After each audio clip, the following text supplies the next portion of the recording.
जय श्री कृष्णा मित्रों। जैसा कि आप जानते हैं कि हमने पिछले वीडियो में गीता पर चर्चा शुरू की थी और उसका वो इंट्रोडक्टरी वीडियो था।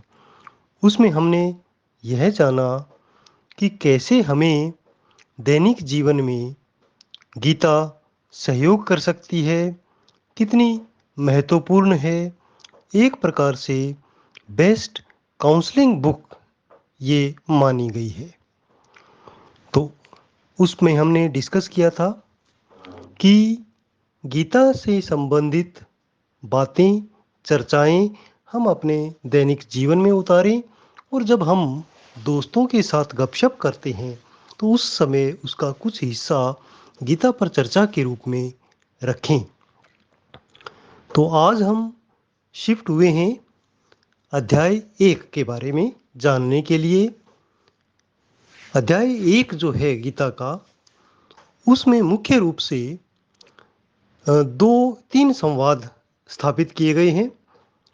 एक धृतराष्ट्र और संजय के बीच, दूसरा दुर्योधन और द्रोणाचार्य के बीच, और तीसरा अर्जुन एवं श्री कृष्ण जी के बीच। इन सारी बातों को हम ध्यान से सुनते हैं और समझने का प्रयास करते हैं। तो सबसे पहले धृतराष्ट्र कहता है संजय से। राजा धृतराष्ट्र ने कहा, हे संजय, धर्म भूमि कुरुक्षेत्र में युद्ध की इच्छा से एकत्र हुए मेरे तथा पांडु पुत्र क्या कर रहे हैं? अर्थात कौरव और पांडव वहां पर कर क्या रहे हैं? ये प्रश्न धृतराष्ट्र ने संजय से किया।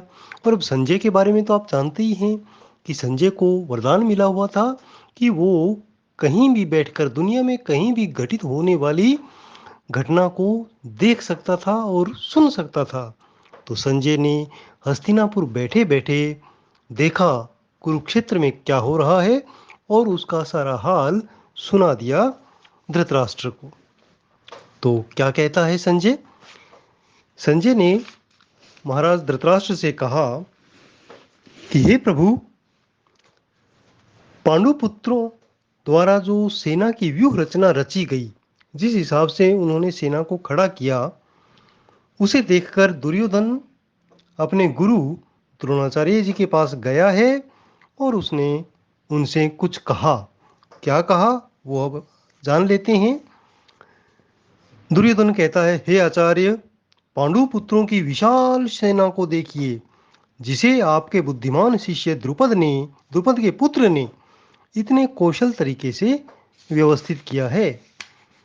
इस सेना में भीम और अर्जुन के समान युद्ध करने वाले वीर धनुर्धर हैं, महारथी युयुधान, विराट, द्रुपद, इनके साथ ही धृष्टकेतु, चेतिकान, काशीराज, पुरुजित, कुंती भोज तथा शैव्य आदि महान शक्तिशाली योद्धा भी हैं।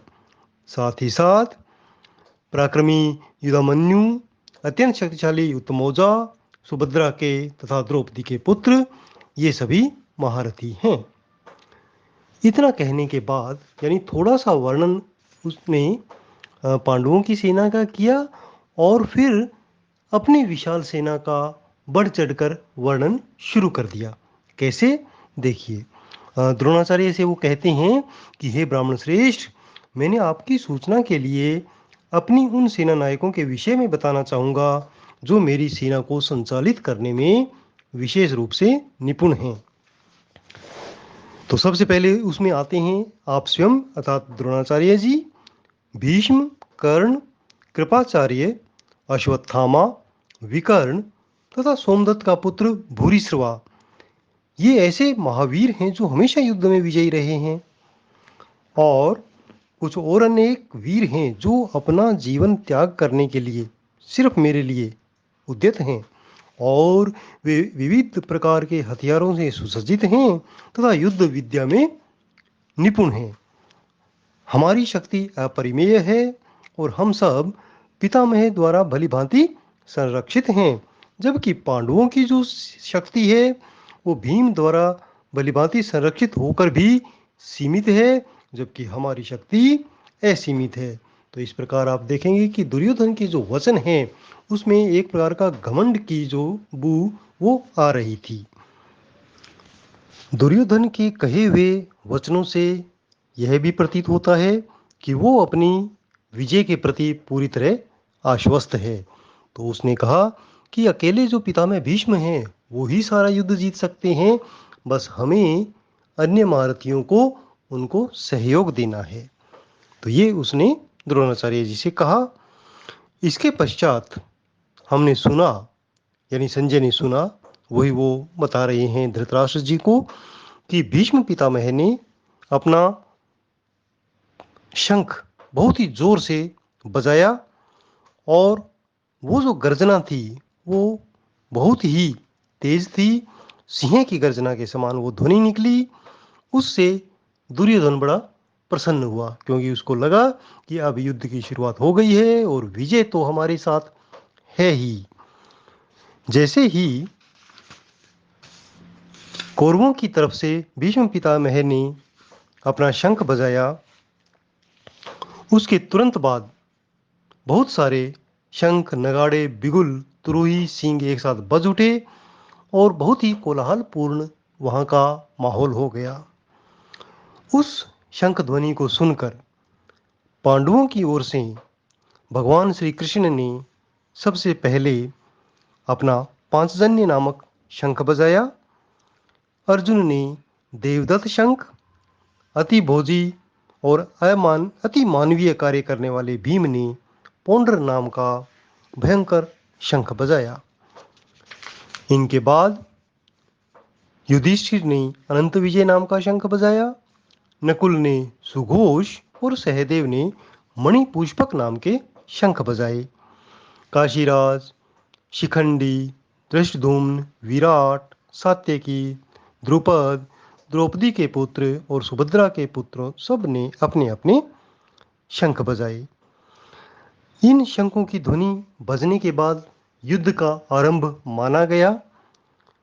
अर्जुन भी अपने रथ में सवार होकर युद्ध के लिए तत्पर था और वो जो रथ वहाँ पर श्री कृष्ण जी जिसको चला रहे थे और जिसके ऊपर हनुमान जी की पताका लगी हुई थी उनके चित्र की, वो सुसज्जित रथ युद्ध के लिए अर्जुन के लिए आया हुआ था। वो तीर चलाने ही वाले थे कि सहसा उनके मन में कुछ आया, विचार आया और उन्होंने श्री कृष्ण जी से कहा कि हे प्रभु, कृपा करके मेरा रथ दोनों सेनाओं के बीच ले चलें, जिससे मैं वहां पर उपस्थित युद्ध की अभिलाषा रखने वाले जो भी मेरी तरफ के और कौरवों की तरफ के लोग हैं उन्हें एक बार देखना चाहता हूं कि किन से हमें संघर्ष करना है। ये सारी बातें संजय ने धृतराष्ट्र को बताई। फिर आगे उन्होंने कहा कि जैसे ही अर्जुन ने ये शब्द कहे, श्री कृष्ण जी ने तुरंत ही उस दिव्य रथ को दोनों सेनाओं के बीच ले जाकर खड़ा कर दिया और अर्जुन से कहा कि आप दोनों तरफ की सेनाओं को बीच खड़े हैं, जैसा आप देखना चाहें देखें। अर्जुन ने दोनों तरफ देखा। विशेष रूप से सामने जो शत्रु सेना के रूप में कौरवों के पक्ष में जो राजा महारथी रथी खड़े थे उनकी ओर देखा तो उन्हें सामने अपने चाचा, ताऊ, दादा, गुरु, मामा, भाई, पुत्र, पौत्र सब सामने खड़े दिखाई दिए। उन सबको देखने के बाद अर्जुन करुणा से भर गए और उन्होंने कहा कि हे प्रभु, हे श्री कृष्ण जी, युद्ध की इच्छा रखने वाले अपने मित्रों को अपने सामने देखकर मेरा तो मुंह सूखा जा रहा है। मैं विश्वास नहीं कर पा रहा हूं कि इन सब के साथ मुझे युद्ध करना है और ये मुझे मारने के लिए प्रेरित हैं और मेरे अस्त्र शस्त्र तीर इनके हृदय को विदीर्ण करेंगे। हे प्रभु, मेरे तो रोंगटे खड़े हो रहे हैं।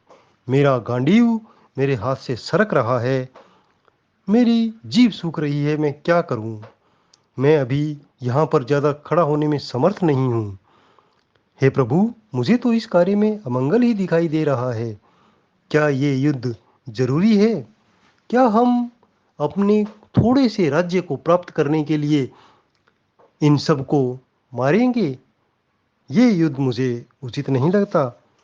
इनका वध, अपने स्वजनों का वध करना क्या पापकारक नहीं होगा? क्या हम पाप के भागी नहीं बनेंगे? हे प्रभु, हमें राज्य, सुख अथवा जीवन से क्या लाभ, जब हमारे सगे संबंधी ही नहीं रहेंगे? या तो वो हमारे हाथों मारे जाएंगे, या हमारे कुछ संबंधी उनके हाथों से मारे जाएंगे। तो फिर ऐसे राज्य, सुख, सत्ता का क्या लाभ? मैं इन सबों से लड़ने के लिए तैयार नहीं हूं, भले ही मुझे तीनों लोकों का सुख क्यों ना मिले। धरती की तो बात ही छोड़ दीजिए। तो इस प्रकार बहुत ही करुण शब्दों में अर्जुन श्री कृष्ण के सामने खड़े हैं और दुखी हो रहे हैं। वो ये कहते हैं कि लोभ से अभिभूत चित्त वाले जो लोग अपने परिवार को मारने और मित्रों से द्रोह रखने में कोई दोष नहीं देखते, वे तो बहुत ही पापी हैं, और ये पाप मैं नहीं करना चाहता। ऐसा करने पर सनातन कुल की परंपरा नष्ट हो जाती है और पूरा कुल अधर्म में प्रवृत्त होता हुआ दिखाई देता है। तो हे प्रभु, क्या ये युद्ध जरूरी है? क्यों हम इस युद्ध को करने के लिए यहाँ इकट्ठे हुए हैं? ऐसा कहकर अर्जुन अपना धनुष और बाण एक तरफ रख देते हैं और शोक संतप्त चित्त से, मन से एक तरफ बैठ जाते हैं। तो इस प्रकार का जो अ, वर्णन है वो संजय ने धृतराष्ट्र को बताया, और इसी के साथ हमारा पहले अध्याय की चर्चा समाप्त होती है। इसके बाद आगे क्या हुआ वो जानने के लिए अगला अध्याय जरूर सुनिए। जय श्री कृष्णा।